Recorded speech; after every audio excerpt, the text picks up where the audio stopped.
আসছেন তাহলে আপনারা আমার শুধু আমি পুলিশের গাড়ির ছবিটাই একটু নেই। আমাকে এমন এমন এমন বাজে কথা বলছে, আমি মানে বাসার ভিতরে মানে খুবই খারাপ আচরণ করছে। আচ্ছা, তাকে কেন ধরা হয়েছে, তারা কি বলছে? তারা বলছে যে কোনো সমস্যা নাই, আপনার শুধু মোবাইলটা একটু চেক করবো, আপনাকে সকালেই ছেড়ে দিব।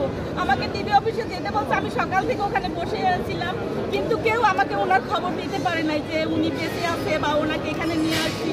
আমার এক টিভি অফিসে এক ভাই, তার স্বামীর নাম কি, কি করেন? এম সাইদ খান, উনি বর্তমানে দ্য মিরর এশিয়ায় আছেন। উনি টিএফইউজের সাংগঠনিক সম্পাদক, উনি বৈশাখী টিভিতেও ছিলেন, উনি অনেক কটা মিডিয়ায় কাজ করছেন।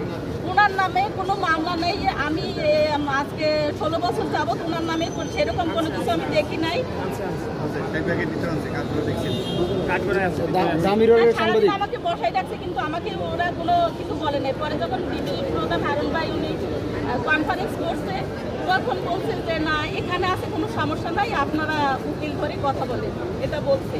কিন্তু আমার এই বাচ্চার জন্য আমি তার একটু বের করে দিবেন আপনারা নিউজ করে। আমি চাই, আমার বাচ্চাটা খুবই অসুস্থ, আমার পরিবারে কেউ নাই। আপনার নামটা কি? আমার নাম সাজিদা ইতি। আমার নাম সাজিদা ইতি।